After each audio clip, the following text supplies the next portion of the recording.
All right, everybody, welcome in to a very special interview. This is an interview I've been wanting to do for a long time. Got to interview you before, Coach. Growing up with you, got to know you and the family really well.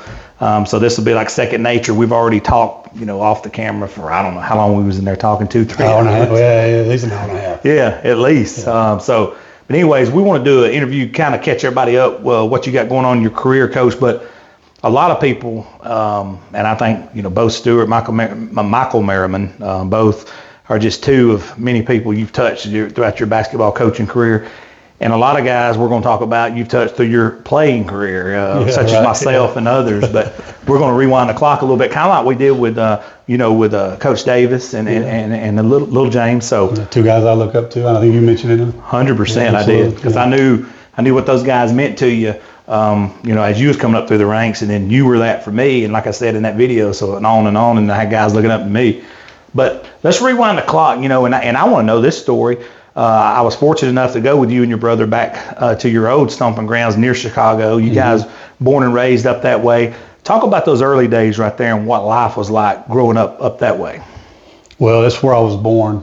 My younger brother and I were born there. My older brother was born in Alabama, and then of course my family went to Hammond, Indiana. Hammond, Indiana. And most people will know it's close to Gary, Indiana. It's a steel mill area up there. My dad drove an 18-wheeler, so jobs took him there, and so he could drive and haul steel in those areas, and so he could haul steel and be at home at night. That's where, those who don't know, that's where Michael Jackson Gary, Indiana. Family was born and raised. Also, it's one of the toughest neighborhoods in America. At one time, I remember it had the highest murder rate in the country. It did, which is why when I was 12 or 13, my mom said, it might be time to get back to Alabama and the good old Alabama. So time to head out. Absolutely. But that's kind of where I came up, and I was in the 7th grade at Etowah Middle School. That's wild. Yeah, my mom's from Etowah, my dad's from North Gadsden, Gotcha. Which we'll get into that later. Kind of was a seamless transition when I started coaching. Gotcha. Those folks out there, a lot of them knew. That's crazy. I didn't know that either. Yeah, absolutely. So when you arrived here, how much did life change from what you knew to life here in the South? I'm not going to tell you because I had kids. They called me Chicago. Yeah, Southern. And it was such a different vibe. And a big city. Kids. You're probably looking at 3,000 in a school and probably 5 miles apart. Ain't that insane? Because everybody's on top of each other. You could literally take your broomstick and touch the window of the house next door to you. It was concrete jungle, as they say. My mom moved us across from a park, and we got to grow up in a park. And so, we visited that park. We did. Yeah, it's right there across where we grew up. She's still Southern. She want to have a little semblance of some place for her kids to go play. Probably want to see some grass. Yeah, absolutely. So like I said, it's concrete jungle. And it was different. I'll say this, and a lot of gang violence. Yeah. When I was coming up, that started what's going on. Latin Kings, I'm throwing some names out here. Oh, yeah. Disciples and things like that. And I'm starting to get 12, 13 years old. My older brother's 14. We're involved in ball, but that stuff gets to you, And we didn't grow up in the greatest part of town, so I don't mind admitting that. But Mom said, let's go. And so we came back to. And you guys arrived here, and you said you was at Etowah. Mm-hmm. Etowah at that time was what I grew up in, same Etowah Middle School, where the old location was. Mm-hmm. The vibe there, I know you guys immediately jumped in and started playing sports. Talk about that a little bit. Well, the bad thing about it was I started playing Little League Baseball. Gotcha. When I started playing Little League Baseball, I graduated. I could have literally stayed in school 2 more years. I graduated at 17. I started college at 18. I turned 18 my freshman year of college. October. I literally could have been held back 2 years and still been eligible to play by the standards of today. So I was still playing Little League at 7th grade. Yeah. So I was playing with some of the guys that were younger than me, and gosh, we were so good. I know we were really good at baseball. Todrick Malone, Joey Milliken, some of these guys. Yeah. Greg Childs, a guy that passed away soon, a real good friend. Thomas Horton, Mookie Horton. Yep. These are guys that were on the same baseball team. Just all guys who were great athletes. And so that's where I met all those guys. People outside of this area of the state, especially, I'm trying to see how I can word this, it'll make sense. They all remember those 90 Etowah. I've heard the word 90s Etowah. As soon as they say, hey, bro, I know y'all are big now, but where are you from? And I'm like, I'll go to Etowah. what years? And I tell them, they're like, bro, y'all were, explain to people, like, and especially this younger generation is going to be watching this, the amount of athletes at Etowah High School from that 88, when they started turning the corner there, when the Twins were there, all the way up through the Cadillac years, in those years right there, what was going on? So for me, I got to see it from a perspective of someone who wasn't greatly talented. I don't mind admitting that. So here, let's just say I'm in a practice and I've got Tyrone Nix guarding me and Freddie Kitchens guarding in front of me. We're talking about two D1 athletes, and and Todrick Malone's out there pressuring the basketball. Just football. These guys are so great at sports. And everybody'd say, well, you're pretty good. I hear people say, well, you're a pretty good player. It depends on what gym you're in. Yeah. You know what I mean? And I was in a gym. True. I was in a gym where I realized I wasn't very great. I was a guy who had to do the little thing. Maybe hopefully that made me, like coaching, and maybe I got more out of some other kids because of that. But I wasn't a great athlete. And like I said, and I always tell my players when I was coaching, if you're the best player in the gym, you're in the wrong gym. You need to go to another gym. You got to go somewhere else, bro. Because if you don't do that, then you're not going to get better yourself. Especially when you're going to be on a competitive level. Absolutely. So it was coming, and Coach Townsend, Wyman Townsend, took over the football. Coach Riddle was there. Coach Gid Riddle, you talked to Coach Davis and Coach Graves. He coached them. He was my sophomore, my freshman year.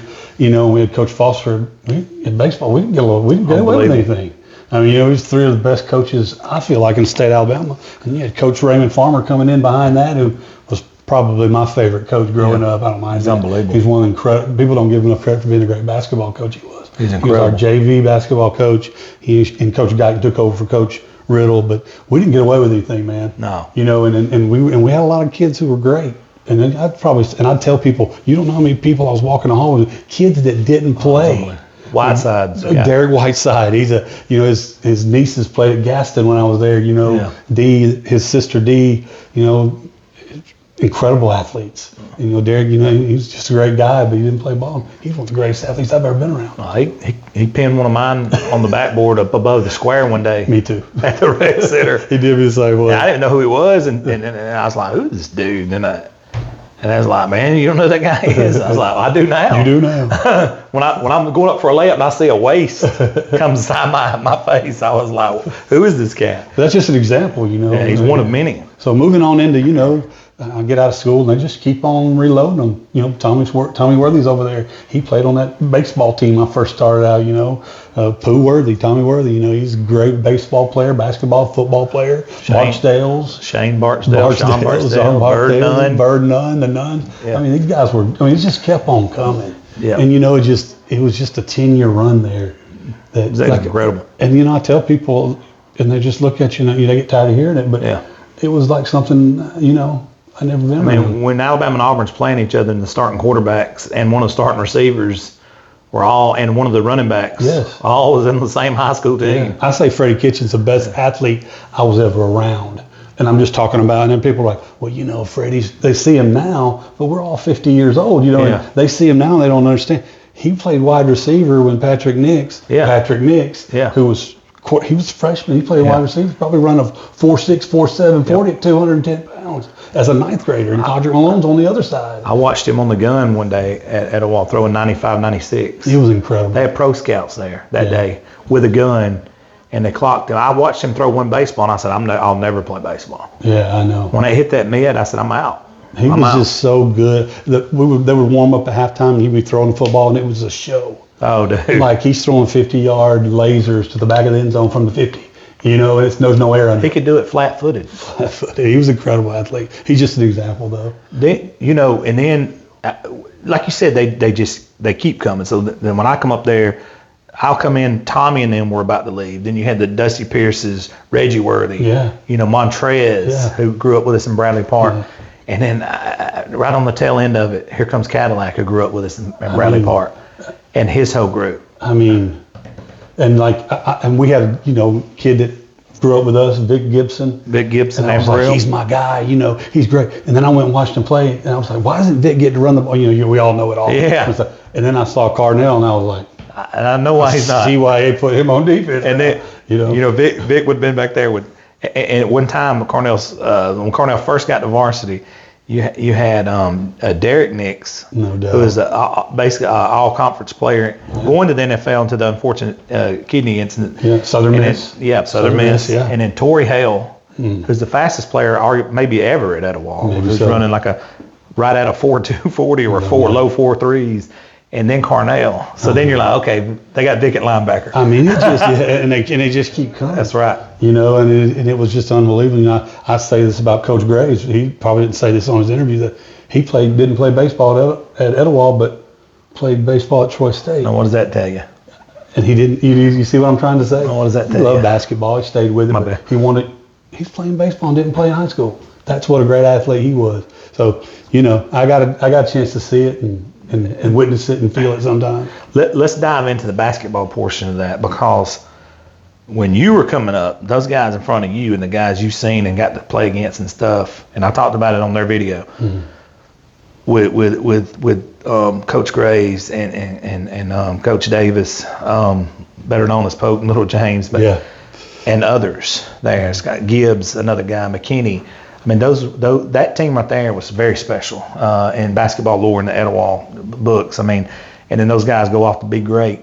Talk about those days. What did you see? What did you learn from just being around them guys? I remember you and Jeff Powell was down there one day, and I was enamored with y'all and Jeff, big old tall self, and I was like, and you was like, the guy you need to get the autograph for is Pope. That dude's unbelievable. But talk about. They talked about it, a little bit, but talk Powell, you said a name right there. His brothers, Willie Powell and Fred and Patrick, those guys were incredible. They played for Coach Real 85. So they kind of, so Jeff was with us. But Scott Gibbs, if he's 6'7", he plays in the SEC. Oh, for sure. I mean, he's 6'2". He was strong as an ox. Not saying that, Little James was like, he ran everything. Yep. He was the best leader I played with. I graduated when he graduated, when I was a 10th grader, best leader I played with. But Scott Gibbs, he's 6'7", he plays for somebody in the SEC. I agree. I mean, he was an incredible basketball player. He just great hands. People don't know him. Beautiful, vertical. I mean, he was just so good. Pope was probably the best player I played with while I was there. But guys like Tom Williams. Yep. The twins, Eric and Derek. Deverick Williams, a guy that Mark Garman, a guy nobody knows about. He's a guy that played, he's one of the better athletes. And some other guys, Matt Hubbard I was on the tail end of Matt Hubbard, Drew Hubbard. These guys they were set when we practiced. It was blood. Yeah. I mean, and then, you're talking about how. We're talking the old gym too. Yes. They were building the field house in 91. The blue hole. The blue hole. The blue hole. With 90-degree heat. That's Coach Riddle turned that heat up. That was real. People thought that was fake when we talked about that. No. That was real. That was real. 5 in, 5 out. Oh, not just 5, but the back 5. He'd keep 15. If he got mad at one of you, everybody's coming out and he's changing everything. He was just a different dude. Yeah. He was a great coach, but everything was competition. Everything was competition. And when we practiced, it was, he would sometimes say, I'm rolling out there today. Whoever wins starts tomorrow night. You tell a bunch of kids, you're going to get some limelight, they're going to go crazy. They're going to go crazy. I'm like, I got a chance to start, Yeah. But I was a sophomore. They were kind of juniors just moving out. And then Coach Guy took over. Coach Guy was a great coach. He did a great job. He was mayor of Gadsden, and he was great. Mr. Means was involved at that time. And but we were just, Coach, I think we're just sort of transitioning. Football was really getting to a point. And I didn't think because I wasn't a great player. The great players have to be the leaders, right? Yeah, for sure. And I think our guys, there were guys that weren't like basketball players. Some of them were just playing basketball. Right. And those other guys they played everything, they competed everything, but we were down at the rec at 6 o'clock after they got off football. And we were all meeting there, so it was a little bit more of a priority. And like I said, Coach Guy was a great coach. He did a great job with all of us, but just moving out, I thought we didn't have as much leadership. And I wish I could have been a better leader, but I just wasn't. You got to be a good player to be a great leader. People listen to you more. When you just said it, that you knew this question was coming. When I started crossing paths with you, we was at Bradley Park. It was right across the street from us. Oh yeah. And I know you watched what Tommy and them said about it. Talk about those days. What you learned from that rec center across the street from us. It's hard to put into words, I'm sure, but talk about it. So we would go over around 12 or 1, and we would just play, just practice, just shoot. It's about 5 or 6, everybody started coming in. 50, 60 people in there, 10 people on the floor, 8 people on the floor. You lose, you might, unless you're someone like Coach Graves, they're going to get picked. You lose, you sit for 2 hours. Yep. Or you just go home. The competition was and you weren't just playing against, there were people coming from Gadsden, Rehuff, was a great player around here, the Dudleys. I mean, they were coming in from everywhere, on certain nights they were in Etowah.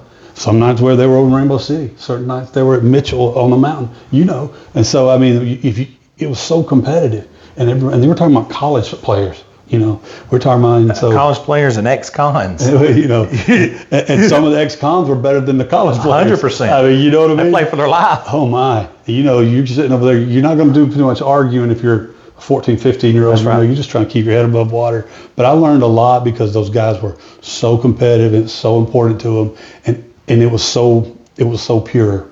It didn't matter who you were. If you were good, you got to play. You play them. If you kept winning, you got to play, and you earned. There's a respect part.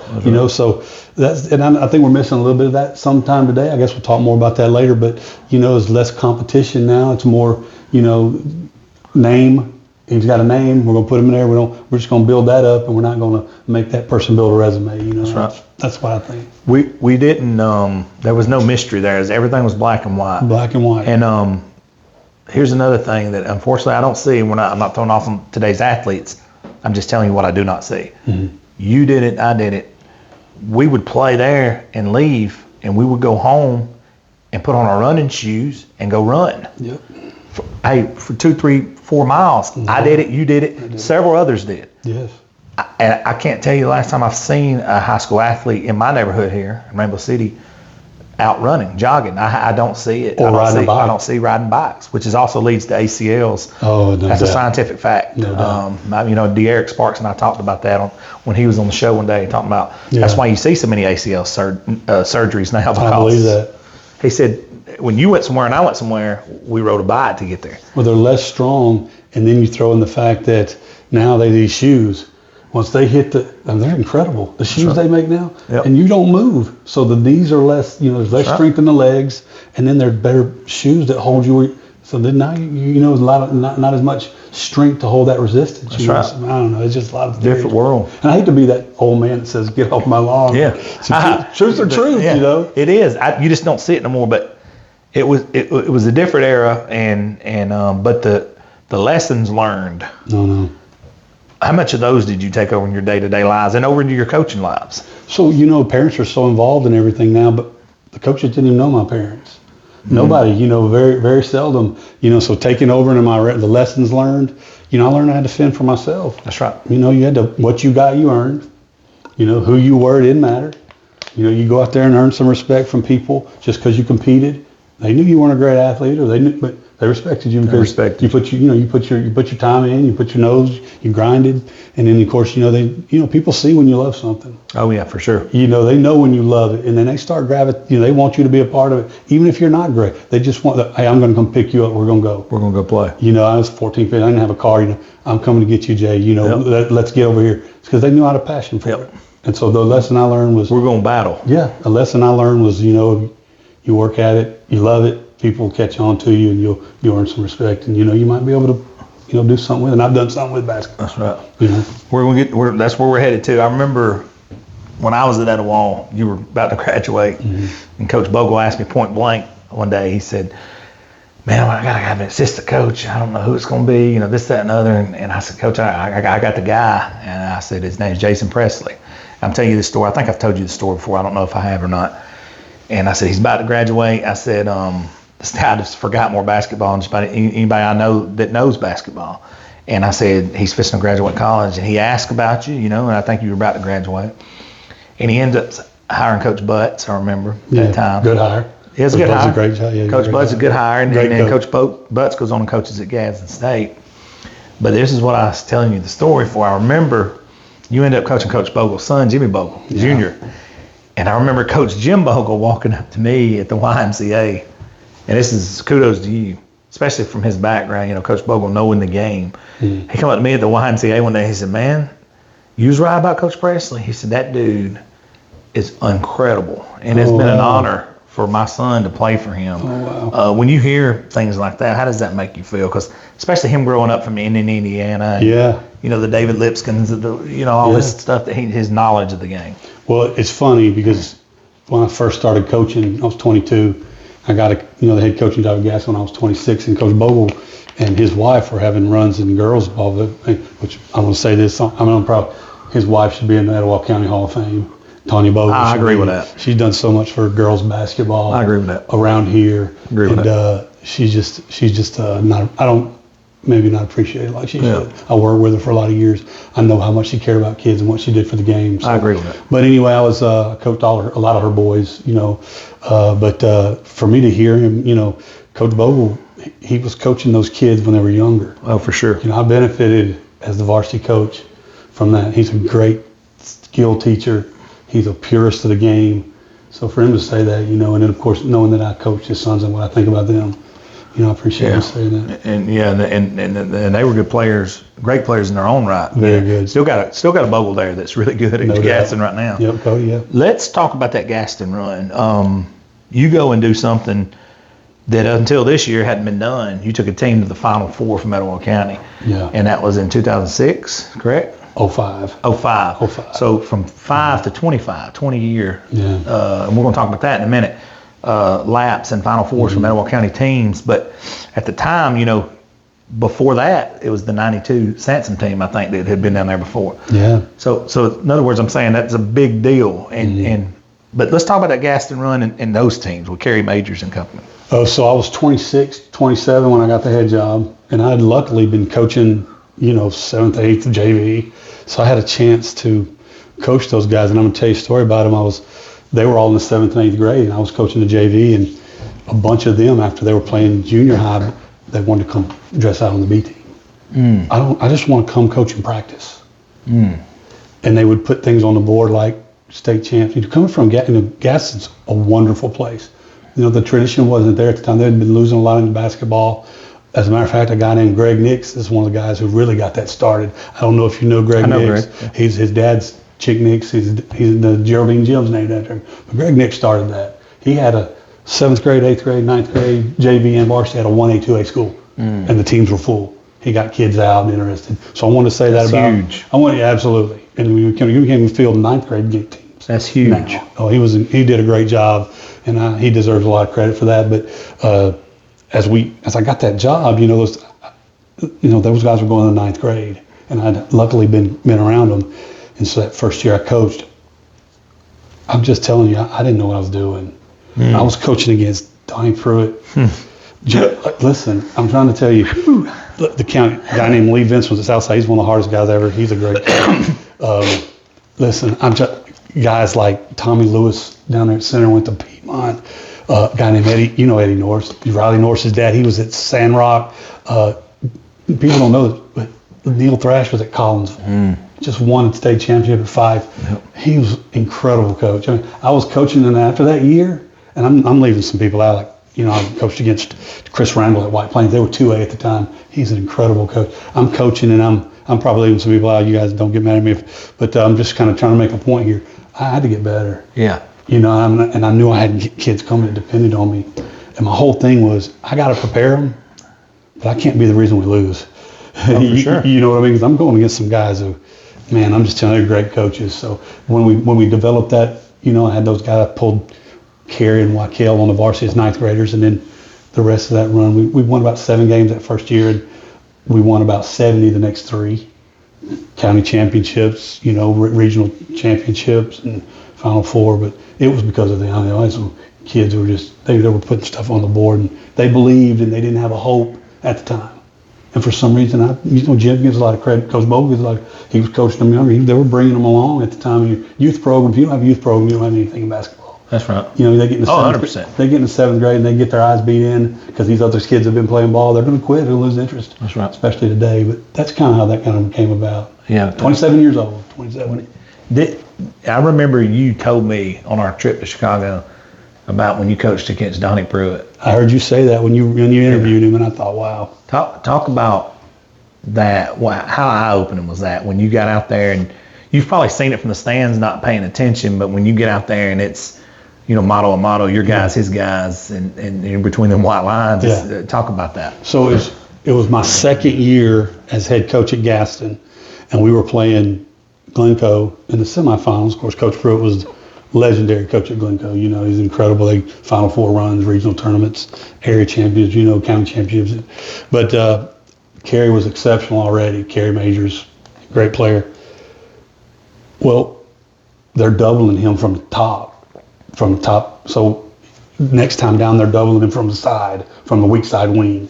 Next time down, you're talking about just one time down the court. This is like coming from somewhere else. Possession somewhere else. And so I'm sitting here like, we're going to get a timeout. And I'm going to tell them, we're going to dive this man if he leaves you. And then all of a sudden, I get a timeout, and then it's another guy. Wow. And that's just simple elementary basketball, probably for a guy who's got experience. But I'm the first, second year coach, and I'm, and my players are 9th and 10th graders, and I'm trying to. It's like a foreign language to you. Oh my gosh! Luckily, I had good players, but and so I'm watching the film, and I'm sitting there thinking, wow, my kids need to get, they need a better coach. Yeah. And so I got to study. I got to get better. I've always loved the game, but when you're playing and coaching, it's different. It's different, way different. You can go out there and affect the game physically, but it's not what it's what they know. No. If they don't know what you can't draw up plays in the dirt all the time. No. You got to work on that stuff and learn how to organize practice and work on structure. And so I got a lot of I learned a lot from those coaches that I was coaching against, and trial by error, I guess you could say. That was I remember you said it was eye opening, and then you went on and you made the Final Four there, and you had a mishap and an injury that really affected your run there. Can you talk about that a little bit? Yeah. So Wakel Majors, he was my point guard. He started for 4 years. Great basketball player, one of the toughest kids I've ever coached. I coached him from the time he was sometimes in 7th grade on. He never took a day off. He might play 32 minutes or go into overtime, and the next day we practice, he's ready to go. He's one of the best leaders by example that I ever coached. Well, it's January the 14th at Westbrook. He goes in for a layup, non-contact, tears his ACL. We're about to hit the county tournament, and he's a 4-year starter. We're really good that year, and we played a tough schedule. We played Gaston High, and I was lucky enough. Coach Huff played. He was at Litchfield. He didn't have to. He didn't have anything to gain by that, but he wanted to help me, and that's the kind of guy he was. But I'm just sitting there, and that happens, and we're reeling, and so about a week or so, we get in the county tournament. We lose in the finals. We had won it 2 years in a row. I thought we could win it 3 years. But it wasn't because Coach Vincent's team, Southside, outplayed us that night. They played great, but we're still struggling a little bit. And I got the Bogle, a 9th grade, Jordan Bogles. I'm trying to see if he can fill Wakel's shoes, and I realized can't do that. Playing the schedule we're playing, I had to slide Jimmy over to the 1. Which takes away your best shooter. Takes away when he's getting them down, getting 14, 15 a game. And that's big. I'm a low scoring guy, defensive guy. A lot of limited possessions. So anyway, we slide him over and pull a guy named Tyler Boozer in the starting lineup, who was a good player, but he was playing with a great team. Gotcha. So but all these guys sort of rally around it. We rock along there, and we go. We beat White Plains really bad, and we beat them by about 30 at our place. So we got to go there without Wakel, and they beat us 5. So then we flipped a coin. We both got 1 loss, and they win the coin toss. We've got to go to White Plains for the area tournament. Again. Wow. So we're there. Chris Reynolds, incredible coach. That's an almost impossible place to win. It's very hard. Oh, my goodness, it's impossible. And then just because they got great fans and they love the game, and Chris has done a great job getting that whole program where it is. It's on another level now. But we get beat by 5, and then we go to Randolph County, Ezekiel Knight. Guys like that are in the gym. They're laughing when we beat them by 5 to go to Jackson, play up Holly Pond, and then we go down there and we beat Chris Randall, and then coming back 34-33 to go to Birmingham. And the year before that, we had lost to Pisgah, who lost to R.C. Hatch by missing free throws and foul trouble. The year before that, they lost to R.C. Hatch by like 1 or 2 points. So we had paid our dues. We get to the point, and we go to we go down to the Final Four, and I'm a deer in the headlights. Yeah. I'm different. I'm just different. What was that like? So from walkthroughs, everything's different. It's totally different. Media rooms. Yep. I'm at Gaston. Media room is I'm walking, cleaning up the bleachers, and then somebody comes over and puts a mic in your face. That's the media room. So and people that you don't know, and you're not used to questioning like this, and the kids, and And you're still young. I'm young. I'm 30. Yeah, dude, that's a different You know, I'm world. 29, 30 years old, and you know, and I'm trying to figure this out. Wow. And you know, I was faking it till I made it. Yeah. You know, I had that, but now that I'm older, I've realized I was faking a lot. You know, I was trying to keep my composure and act like I'd never been there before. You know, saying Paul Bear Bryant, you know, act like you've been there before. I'd never been there before. I've never been there before. You know, I'd never done that, and I was trying to make sure I'm watching film and I'm not sleeping. I'm trying to not to be the reason we lose. Yeah. Well, You we want to lose. do your part. Yeah, you know, and we get in there and we're playing Lynette, who's incredible pro. We get beat by 2. You know, and you know, obviously we're thinking, what if we had Wakel? You know, Oh, for sure. We still sit around today. Those guys are great friends of mine. Yeah. And we'll all be lifelong friends. You know, they Yeah. text me, Coach, how's it going? I saw your son play, or you know, but so we lose by 2, and then Calera, who's 2A at the time, George Drake, who went to Vanderbilt. Anyway, they beat Lynette by 5. And I'm sitting there thinking, wow, Wakel's probably the difference there. Yeah. What if? You know, you don't get to do that every day. You know, at Gaston, you win like that, well, you're going to reload, and it takes a while to reload. Sure. You don't just always be, you know, able to reload like some places, you know, we're graduating 40, 50 kids a year. Right. Sometimes they're not going to come through like that special group. Right. So, but that's kind of where I was. It was a special time. Dude, that run was incredible. And like you said, you know, Wakel comes back. Jimmy goes back to shooting guard. Yeah. They spread the floor. Jimmy can shoot it. You know, they can't double down. It's all these factors. Then you got another defender that can put ball pressure and handle a press. I got another one, a kid named Michael McKinney who played for me. He graduated, and some of my guys that didn't graduate were older than him. He was a starter on those teams. So he's a 6'2", athletic, left-handed, do-it-all guy. Yeah. So he's graduating at 17, and these other guys are older than him. They're going to go into their senior year. Well, I mean, if I'd had, you know, just you got to have depth. You got to be good. You got to be lucky. Yep. You got to have depth. You got to have depth. You know, injuries are going to play a part. So, but it was. You got to be playing your best ball at the right time. I remember you coming up to me down there. That you didn't have anything to do with, but you just come down representing. You know, I appreciated you doing it. You know, a lot of people, you know, were coming up, and it was just a time where I was proud, and I don't remember a lot of it because I was nervous as. I'm gonna say you probably didn't even know. It was just, you know, it was what it was. But I appreciate those guys. Great successful run there. You end up going up to Geraldine and coaching, and had some success there. You go into a place that, and I remember I got to play against them in '97 when I moved from Etowah to Sardis. I got to play up there. It's different. You know, I played against Jonathan Ritchie there, and he was averaging like 30 a game. And he's a great player. I scored 30 on him. He scored like close to 30 on me. And I remember, and I mean, people at Geraldine's going to laugh when I say this, but I mean, I coming from Etowah, we'd been playing Jay Hurd and Gaston High and Sansom and Litchfield. Sure. And I remember my first game was at Geraldine. I show up, and I'm thinking, bro, I guarded Jay Hurd last week. You know what I'm saying? And I get up there, and I'm like looking around. Bro, I learned within 2 minutes that's a different place. Yes. And those guys took it serious. And that guy could shoot the basketball. And let me tell you, from anywhere. And he ends up going on and playing quarterback at Alabama. Yeah. You know, and gets in the game. So I'm sitting there and I'm like, whoa, I knew something was different there. And I know you end up there, but talk about that run there at Geraldine. So I was only there a year, you know, and I had a lot of scenes. Well, I just built a house in Hokes Bluff. You know, we went to Gaston. I built a house at Hokes Bluff, and I had a chance to go to Geraldine. Well, I went. I inherited several seniors. You know, Kel Black was there before I got the job. He did a great job. You know, he kind of was moving on, doing some different things. He got a couple stints at Geraldine, but I was lucky to have, you know, guys who had been coached and they'd been through a good program. And so, but the problem was, you know, we had about 7, 8, 9 losses, but 5 of them were to Crossville. And now people hear that. And Jay Shankles, who's the coach at Crossville now, is a really good friend of mine. Yeah. The Crossville now is a different setup then. Different. Yeah, they were making runs at state championships. They were a perennial 2A, 3A powerhouse. For sure. Them and Litchfield were coming out of the north. Glencoe coming out. They were whoever came out of there, it was incredible. That's right. But Crossville had Hedgepath, they had a lot of different great players. They played at Auburn. I'm trying to get football. I'll think it'll come to me in a minute. I know Kent Cobbin was the younger guy coming up to that group. I remember him. But no, they had several guys that were really, really good. Well, Madison Academy, they split with them during the year, and Madison Academy beat them controversially, but he beat them at the buzzer. and they went on and just destroyed Birmingham. So they were probably the first or second best team in the state. Ball didn't bounce their way in the regional finals.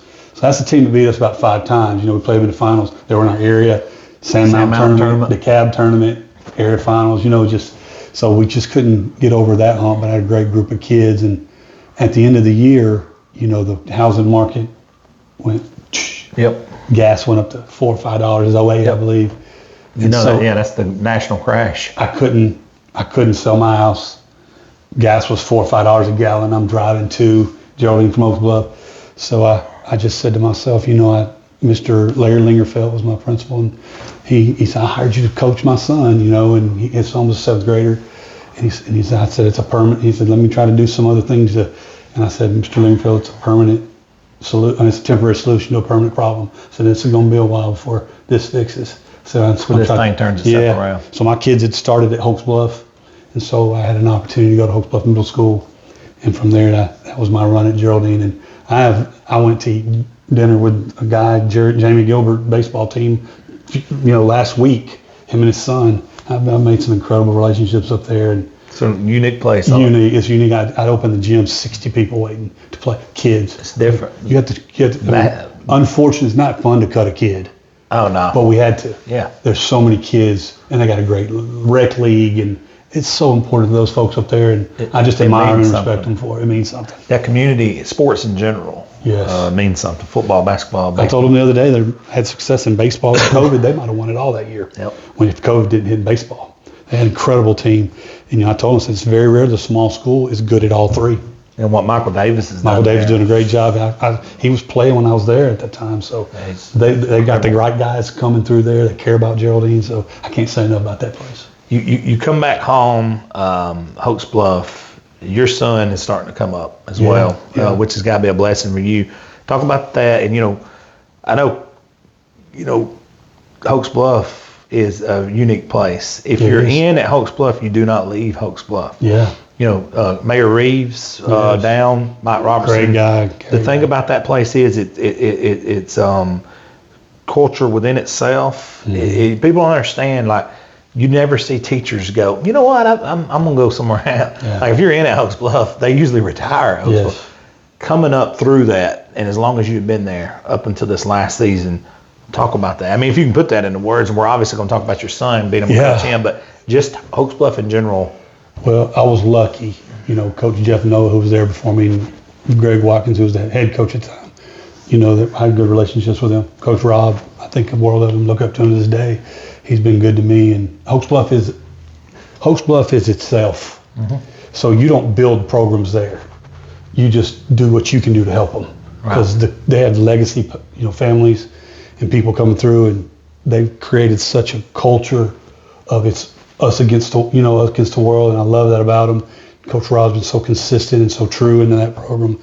It's an athletic program. It's not a basketball, football. And I know basketball probably gets less at over a state level than baseball, but not because anybody tried to do that.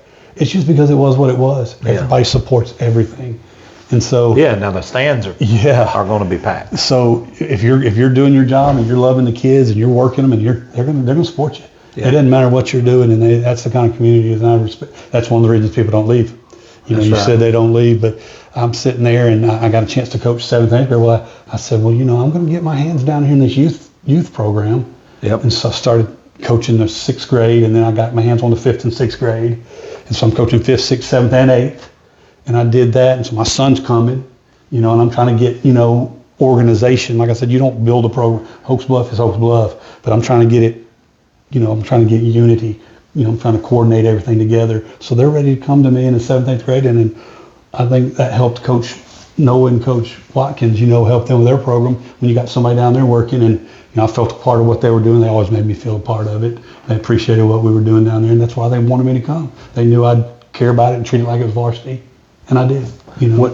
When Coach Noah stepped down and you got the nod there as head coach, what was the first order of business, so to speak? And then second of all, what was that like being there at this time, watching these guys and this happening before you, being a part of it, and then you're like, hey, I'm very familiar with these guys because I had all of them coming through. Well, that was the lucky part. You know, I had been able, it was seamless. And Coach Noah is one of those guys who he incorporated me, you know, I guess Jordan was a ninth grader. He was fortunate to play on the varsity. Coach Noah tell you to this day, I was, you know, ninth grader. He's 13 years old, you know. Yeah. But, you know, boys don't mature as fast as girls sometimes. But, you know, Coach Noah was right. He was ready, you know, took his lumps, but it was time, you know what I mean? And so, but I was ready that year because Coach Noah made it so seamless, you know, and then he helped me get myself going. He helped me incorporate me into all the you know, and the huddle. You know, I was doing game planning with him, and you know, he was incorporating me all the different things. I hadn't coached varsity in 10 years, so he helped me with that, and so it was a seamless transition. And having my son come along and having coached those kids, it made it that much easier. We're going to talk about your son, but you're also at this time your daughter's playing. Oh, I know. And she's under a great coach herself with Coach Shields. And she's doing really good, and their team is really good, and they're battling their tails off. Yeah. You got one eye over here on the girls' game. You got a lot going on. Talk about that a little bit. Getting to watch her play under a great coach and Coach Shields. Yeah, he was and the great. things that happen. You know, I did some camps with Coach Shields. He's a great coach. First of all, he's one of the better coaches. He teaches the game, and he also relates it to what he's wanting to give these girls for life. You know. That's right. And I appreciate it. I never had to worry about that. You know, he'd have, you know, and I always tried to, you know, what did Coach Shields say? You know, she wanted to work with me, but, you know, I was trying to make sure, I coached too. I want to make sure I was trying to do what he needed her to do. Right. You know, and I respected him enough to know that what he was teaching was going to benefit her and the team. So she was a senior, Jordan was a freshman. We were in the same gym. The year before that, I was doing the junior high. What was that like? Oh, it was incredible. I mean, I would sit down there, and before the game, you know, I'd sit with my wife.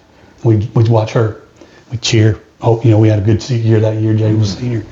And then after that was over with, you know, about fourth quarter, sometimes I couldn't go in the locker room. They were in a close game. They were in several close games. You know, I'm trying to listen to Coach, you know, get the game plan, and I'm pulling around there, and I'm trying to make sure I got my eye on what Jaden and her teammates were doing. And, you know, and she worked hard at it like anybody, and it mattered to her, and it was important. And so to say this is her senior year. Her senior. So she can't hit reset. So no, you gotta. I gotta be there. And so, like I said, we were in 2 gyms the year before. The fact that Jordan played varsity made me able to, you know what I mean, able to be in there back to back, and it made it easier on me and my wife. And I don't think I'll ever be able to replace those times. It was incredible. That had to be a thrill. It was knowing that she's getting coached by a really good coach. I was fortunate. Like I said, I was very fortunate. And then now let's talk about being able to coach your son there.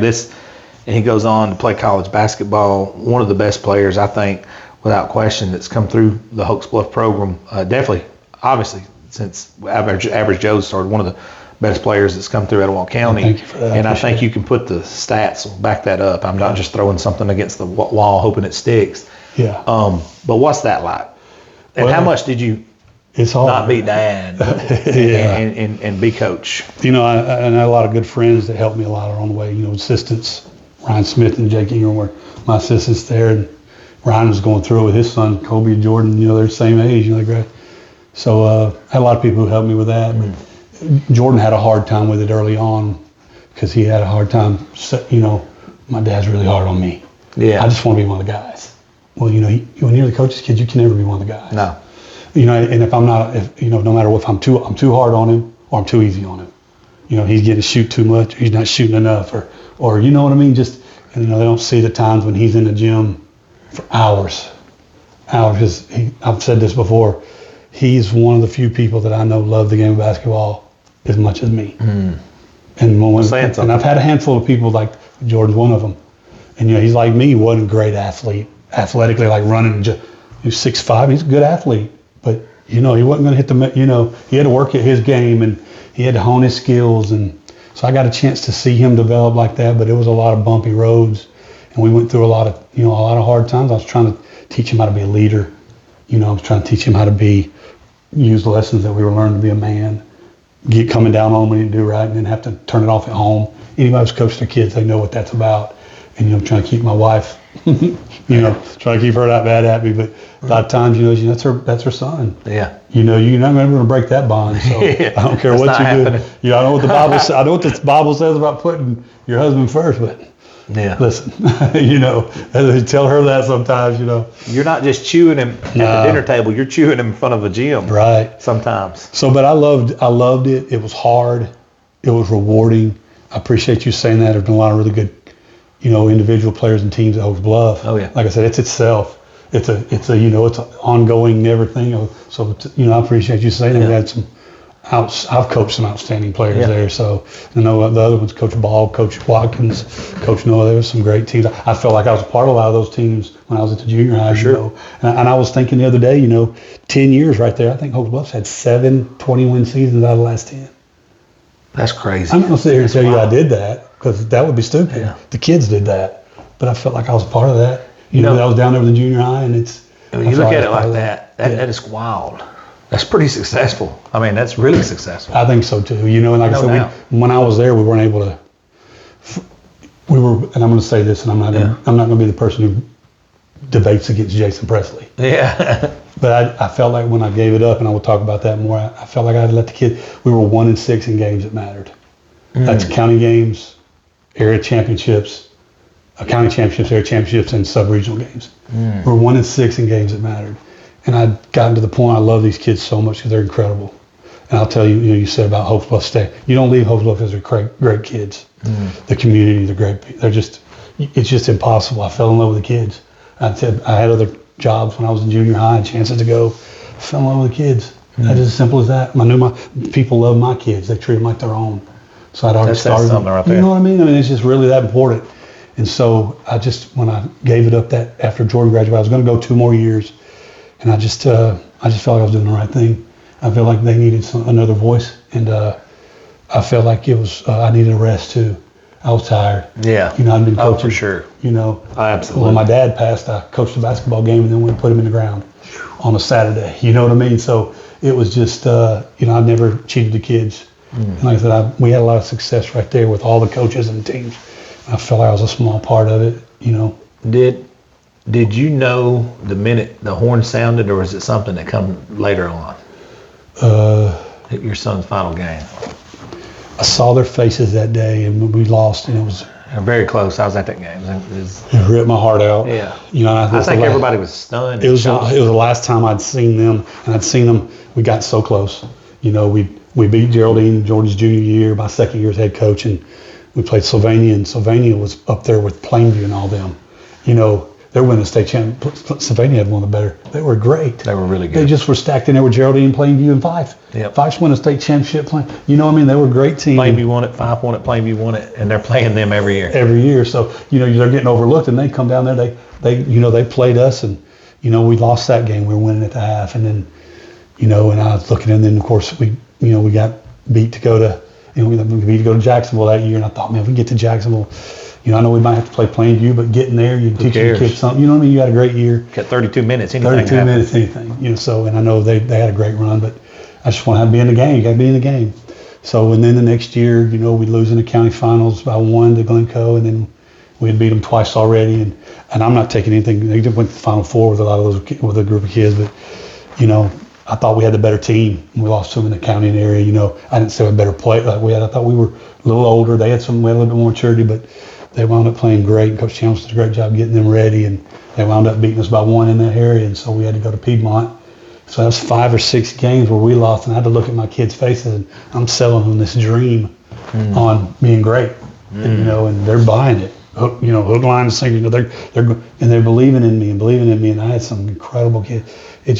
I didn't know when I left that day that it was over, but as time went on, I said, coaches quit every year. That was stuck with you, though. Yeah, coaches quit every year. We quit every year. At the end of the year, I'm done. It's such a hard year. Yeah. Basketball goes through 3 or 4 major holidays. That's right. Starting, stopping. Summer, people want to go. You want to go team camp. People want to go on vacation. It's a hard sport to coach. That's right. There's a lot to it. But about 2 months into that, it just hit. I think I'm going to be done. Jordan's going on. He wound up signing with Belhaven, and I knew he was going to get to play, and I was hoping. But it's the first time in 26 years I wasn't in a locker room when I gave it up. What was that like? Oh man, you didn't have. How many games did you go watch? I could go any. I could. Not that first year. Luckily in FHS, some of the games I couldn't go watch it. And And also, I didn't want to go to Hokes Bluff because, the new leadership, they needed to be in one voice. I respect that part of coaching. Any coach wants their team to be, and I knew they had new leadership, and I wanted to make sure that I gave those kids, there's always going to be some loyalty to me. I coached them since they were 5th and 6th grade. Yeah. And I had people involved in that, so I wanted to make sure I wasn't, no confusion for them. I was still teaching English there, but I made sure that I stayed away. But it was hard. It was hard. That is a unique situation there. Think about it. Yeah, because the first time you took your shoes off, it wasn't, you weren't in a locker room. We're athletes. It's hard to deal with. Yeah, it's different. Last time I took my shoes off, I was playing with you when I tore my ankle up that last time. Yeah, I remember that. Last time I played basketball was that day. That was the last time. It was the last point of the last day. I scored that basket and landed on field, and that was it. Hadn't touched one since. Yeah, you scored the basket though, right? We won. We won that game, and that was it. Was out. Oh man. I hadn't played since. It took me another 6 months to rehab, and I hadn't touched basketball since. Wow. But yeah, that had to be weird. And now you've sat out a year. You've got to refresh, recharge. What's your thoughts, and what are we looking at going forward? So, Jordan got redshirted, and I think he's hit the portal, like all kids. His coach took another job, so he's kind of feeling like, he wanted to go somewhere. He played his freshman year, last 8 games, so I was real proud of him. He's a good teammate. He never had to do that. He's always been on the floor. He learned how to be a good teammate. He had to, as a freshman, the portal's changed everything. People are getting juniors and seniors out of JUCO and transfers, and for a young kid to get on the floor, he got on the floor his last 7 or 8 games, helped him get to the regional final. Had a big game against Piedmont, D3 ball. Real proud of him. But then he got hurt this year, wound up derailing him, and so they wound up redshirting him because they didn't want to waste the season because he wasn't going to be ready to go. He had a bone bruise. We thought it was an ACL. He's lucky it wasn't. He hyperextended it. So, but watching him has been great. But I think getting that itch. Yeah, I want to coach again. I'm going to coach again. I know I am. Main thing I miss practice. I love practice, and people. Continuity too, I'm sure. And I miss being around kids and starting them from a point A and getting them to a point B and everything in between. So I'm going to coach again. I'm definitely going to. But I'm glad for the time. First year, my wife and my daughter said, "Well, you were actually at Christmas and Thanksgiving this year."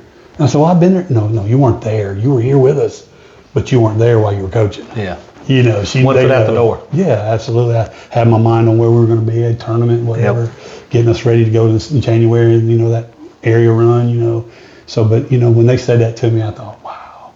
You can't hit reset on those years. What have I missed? You know what I mean? Yeah. And so my wife and daughter were real honest with me about that, and I appreciate them saying so. I'm not regretted being in those situations where I could just get off, be at home, be their dad, be accessible to them. Was it weird? Weird.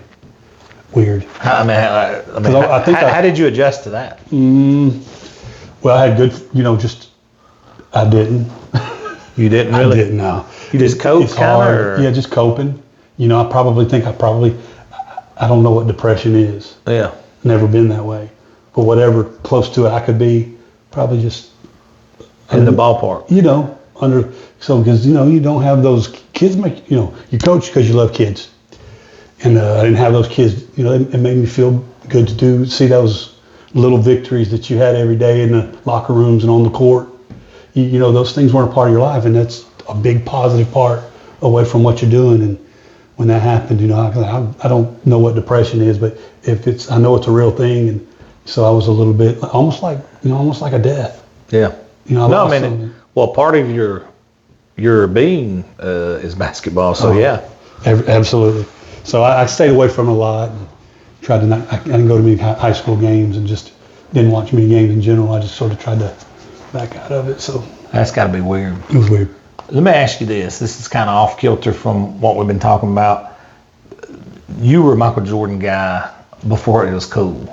You were a Michael Jordan guy back in the day. No doubt. As you were there, I sat in your living room and watched him lose to the Pistons. Yeah. I sat with you and watched him lose to the Pistons. Did I cry? Yeah, you did. Probably. You did. You actually did. You was very upset. Yeah, he's my hero. I was sitting there, and matter of fact, you walked off from us. I remember.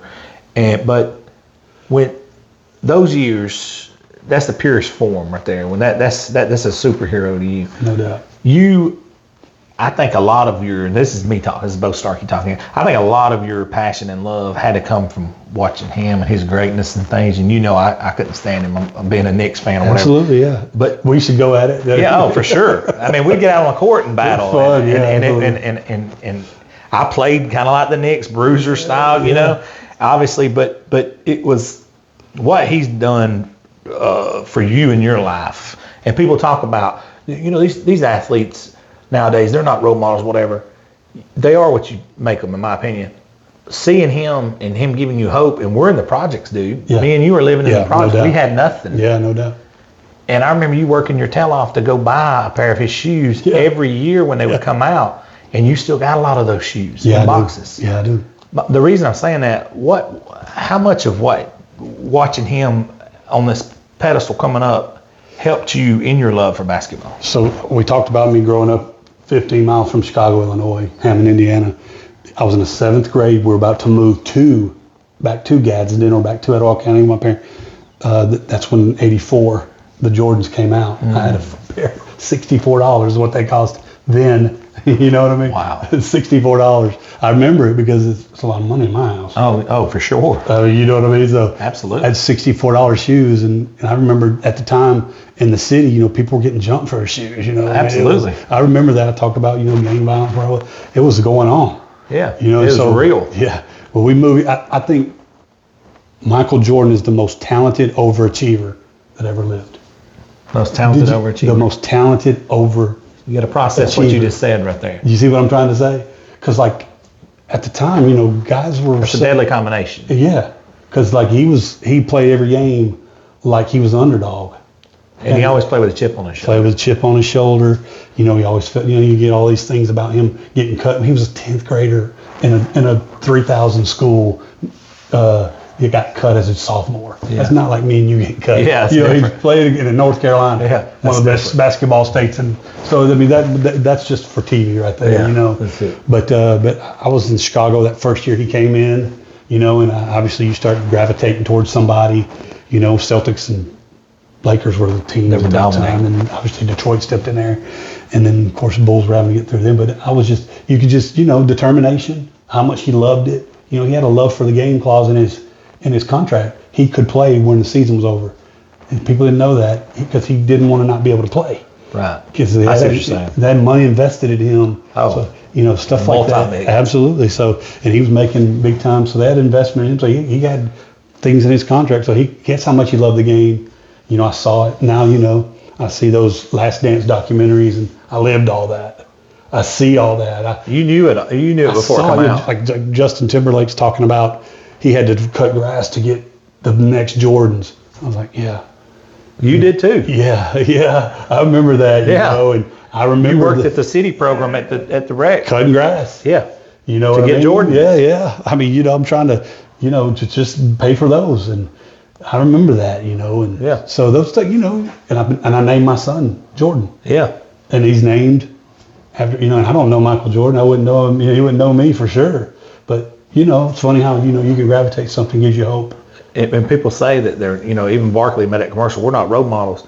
But in my opinion, and I have no love at all for everybody knows I don't like Michael Jordan at all. Right. But I also am not an idiot. I mean, you got to give the man his props. And then to see what he did in your life and the way you took him, a guy that people would say, why, but you were doing it before it was cool. That's why I wanted to ask you that question, and I think it's a legitimate question. Yeah, I appreciate that. If that makes sense. Yeah, absolutely. That's that's part of who you are. If you name your kid after somebody, you obviously think so. And I wasn't. People were like, well, they take that. I never thought my son was going to be like Michael Jordan. Yeah. I just, he was my role model. When that Last Dance come out, and I remember the shock. People commenting online or whatever, and it made me. And here's what's funny: I knew exactly everything that was going on. Sure. I knew exactly what was going on because you got to know your enemy more than you know yourself. So I knew everything that was happening on that documentary series. But the amount of people online that was shocked by, I can't believe this, I can't believe that, and I was like, no, that's real. This is kind of the sugar-coated version of a lot of this. No doubt. The stuff that people, and then I got to thinking, these are guys born in the 90s. Yes. Or early 2000s. Yes. They didn't know what that is. Yeah. They didn't understand what that is. Then I was like, I wanted to get on there and say some stuff. Yeah. I was like, bro, no, this is it. I mean, this is real stuff. I mean, this dude would kill you to win a game. It's different. And look, people can debate who's the greatest, whatever. He's going to be in the conversation top 1, 2 with anybody. Right. You know, is it Rings, is it Russell, is it whatever? Yeah. A lot of people put the whole package together. You know, they're going to say him. No, Yeah. you know, some people's going to say LeBron, whatever. For sure. All I know is this: the game has changed tremendously since he played it. All right, it's a different, you know, spread the floor concept. It's coached different. It's different. What are some of the things you absolutely hate about the new game? What are some of the things you love about the new game? So I love the open floor. You know, I love that. I love the fact that, and everybody says the skill's better. Well, but maybe just the 7-footers are playing like guards. I think the game is not as skilled. Nobody knows how to post up. So that's There's no back to the basket. There's no back to the basket. I hate that part about it. I agree with that. And you know, you're going out there and, you know, and you said something about LeBron James is as tall as the center, 6'8", 6'9". You know, when back in the day, every team had 3 or 4 7-footers on the roster. Every one of them. Because that's who they rotated. That's right. I mean, you know, and right. you could play in the lane on defense. That's right. And so the floor was smaller. It wasn't as open, and you could put hands on people. I'm not saying that's better for the game, but I do know this. You know, I mean, you wanted to work on defense because you had a chance. The defense doesn't have a chance now. Yeah. They don't have a chance. No, they're on skates. And they're so skilled. They are skilled. And all 5 of them can shoot the 3, handle the ball. You know, you got guys 7 foot that look like they're 5'11", handling the ball. You know, Kevin Durant, guys like that. Victor Wembanyama. I love watching them, but all that being said, I do think something's missing when it comes to playing in the pivot, playing in the post. So, do you think if a coach come along, because games always evolve, and went out on the college level, even in high school, and went with the multiple bigs, and then backed them up with more bigs around them, started feeding the paint, do you think they could dominate nowadays? Or do you think it'll be a question if these guys are on an island, can they guard? It's like we were talking earlier. You know, I think Jokic is great, but if he had to lean on Shaq and David Robinson and, you know, Patrick Ewing and have to stop them on one end, and he's down there and they're down there banging with him, he might not have the legs to do what he's out there, but he's an all-time great. I know that. Those guys can't do what he does. So he's out there on the perimeter. He's taking the European style, and he's a 7'1" guy. So I think there's advantages and disadvantages. There's going to be some give and take. People say, well, I'm swapping 3s for 2s if you're posting up. I get it. But I just think the balance of the game, you know, it's a 3 or a dunk. There's no mid-range now. Nobody pulls up. I think that's why Alabama lost the other night. You know that, and I know Coach Oates is a great coach, but, you know, they're shooting a layup, dunk, or 3. Yep. Right? You know, and guys are never pulling up shooting jump shots. You know, I mean, so that's a lost art. So if you're saying that the skill of the game, that's a skill. That's not in the game right now. That's where Jordan lived. That's where he lived. That's mid-range. Yes. Mid-range and penetration. And you can't, you know, do errors. And I'll put this to bed with me and you right now. Everybody always wants to get in those arguments with me and you argue. I want to ask you a question. Yeah. You answer it for me. All right. You got to win a game 7. All right. NBA championship. You want LeBron or Jordan? To win it? To win I'm asking you to win the championship. I'm probably going to go Jordan. So who's the best player? That's all I'm asking you. We're talking about the last game of the year now. I'm not talking about who had the best career. LeBron, nobody's ever going to take that from him. He's incredible, right? Yeah. 260, the athlete he is. Yeah. I mean, he's incredible. Charts. I think the reason that he's in the conversation personally is he's done it better longer than anybody. Yeah, for sure. And at one time, and I think it's around the 06, 07, I've never seen anybody play basketball like that. You guys heard what he said. He said, Game 7, he would take Jordan. How about right? Yeah, we could start a whole argument.